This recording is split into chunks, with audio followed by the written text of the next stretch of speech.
AFCON 2023. Tunisia have been beat 1-0 by Namibia. Namibia, I am sorry. I was not familiar with your game. I said I don't know any of you. I know all of you right now. I know the entire team. This squad has made me too happy. Yesterday, we had our first 2 red cards. Today, we were about to have our first 2 nil-nil draws. But no. Bertrand Traore started off early, Burkina Faso, penalty, 93rd minute. And today, none other than Hoto, this boy has just, and like I'm trying to make us standout players for every game. This game, it was going to be Kazipua, because Kazipua, the goalkeeper from Namibia, saved everything. The keeper from Chippa United, who plays in the PSL, Super D-Ski in South Africa. But, that Hoto Eda, forget about that. The cross from Bethwell, Muzeu. Commentator kept on calling him Muzeu. I thought he was Kenyan. I thought he was a Kamba. Bethwell, Muzeu. That cross was out of this world. Like, I want to give a big shout out to the coach, Colin Benjamin. Like, that dude, when you look at him, he looks like a rugby player. He looks like you can just see his big arms, and then he has a tattoo over here. I'm like, this dude, does he think he's coming to coach the Springboks? But nay. Oh, Velvicius. Velvicius is the Namibian rugby team. But the boy knows his stuff. Tunisia, we knew early enough that they love set pieces and they love using their wings. One thing I realized about Namibia from the very get-go, they are so organized. Like that back 4 of, I need to get their names. That back 4 is so organized. They move as a unit. At times they're moving into a 5. They kept on showing Tunisia different looks.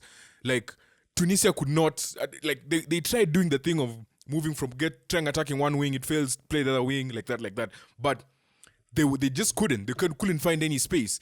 And the one thing that I really loved about Namibia is that they were brave. They were so brave. They were actually so brave. That back 4 of Hanamub, Haukongo, Amutenya, and Nyambe. Hey, that back 4 has made me happy. And don't forget Petrus. Petrus was just patrolling. He's the midfielder, just patrolling. He was joining the back 4 and making it a 5 when he needs to.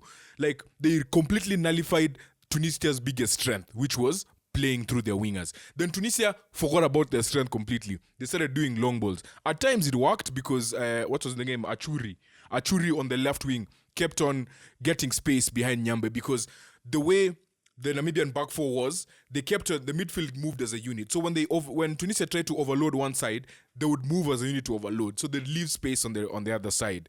And that's where Tunisia, that was the out ball. Tunisia did it once. They almost got a shot, but who else but Kazipua was there to clear the ball and nullify a potential one-on-one. But yeah, early on, I think they set the tone. The captain Shalulile, this boy, I was not familiar with your game. There's a boy in the comments, I can't remember who was in the comments, in the predictions, who said, yo, watch out for Shalulile.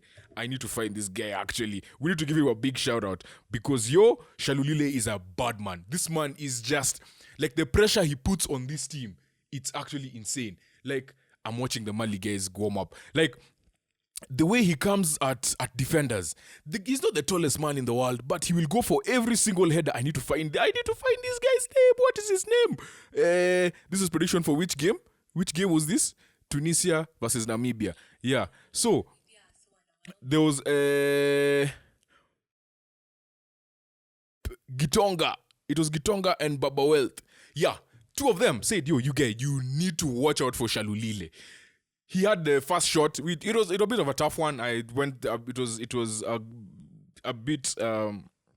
He got the ball and then he shot. But he went straight to Ben Said, then a Tunisian goalkeeper. Then the second chance they got was off. Actually, they were playing off the counter on the left side. Namibia have the fastest counter I've seen in AFCON so far. So far, I've not seen a counter that's faster than Namibia's. And the ball came to Shalulile and he won the header against a very tall centre back. And Hoto, I think it was Hoto on the wing. I can't remember who was on the left wing. I believe it was Hoto. On the left wing, who got the ball crossed for him, and just one touch, and the keeper saved. And the rebound was cleared off the line. And I was like, yo, is this the team that is supposed to be... Tunisia, the team that's ranked 3rd. Within a space of 4 minutes, Tunisia had gotten one chance on that side, Kazipua had saved, but they came back this other side and got 3 good chances. They would have scored and gotten the lead early. But it was just not happening at first. Obviously, Knisi got injured early, the striker for Tunisia, and this is something that I'm seeing a lot. It's a trend that I'm seeing a lot in AFCON. Either it's the conditions, like people are just getting, there's so many first half subs that are happening in this AFCON, like it's actually insane.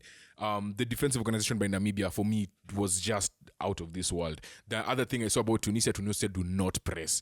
So you're leaving a team that is not great at passing from the back. They're so comfortable. So you're not putting them under any pressure. To be honest, Namibia were not under pressure apart from set pieces. Set pieces was when Msakni got, I think, a head or two. But they shout out to Msakni. He was playing his 8th AFCON tournament. He's only one of four players to play an 8th AFCON tournament, and if you can name the other 3, you're amazing.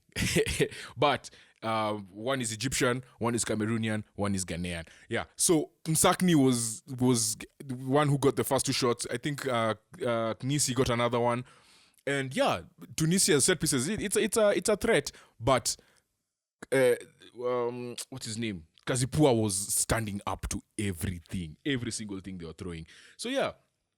Going into halftime, I said the only chance that Namibia have is through a set piece. And the 2 people who are taking the set pieces, Dion Hoto, the left winger, he's actually a right winger who was playing on the left, and Rian Hanamub were actually, the crosses were very good. Like, no set piece went astray, not over or like straight to a wall. Like, the deliveries were beautiful, and I was like, if they keep doing this, they will cause trouble.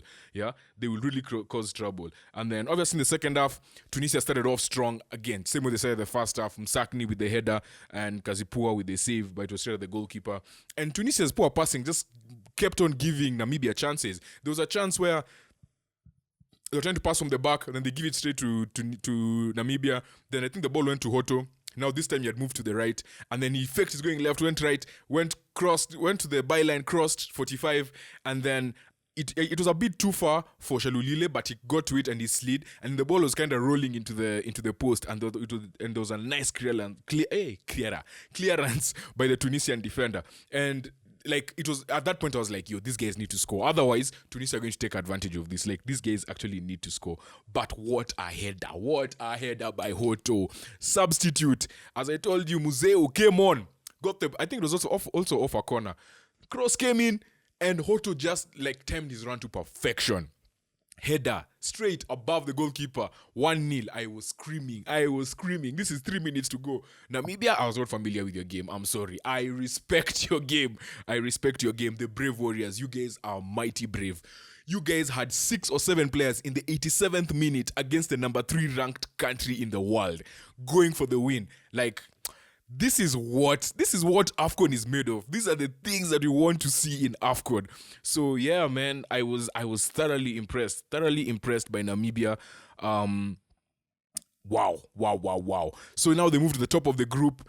Tunisia at the bottom. Mali plays South Africa, and the next game, actually, interestingly, is Mali versus Tunisia. Now, let me tell you, Tunisia knocked out Mali from going to the Qatar World Cup. So that game is a must-win for Tunisia. And if Mali beat them, Tunisia are more or less out of AFCON, and unless they go and beat South Africa, right? And hopefully finish as one of the 4 best third-place teams. But that game is key.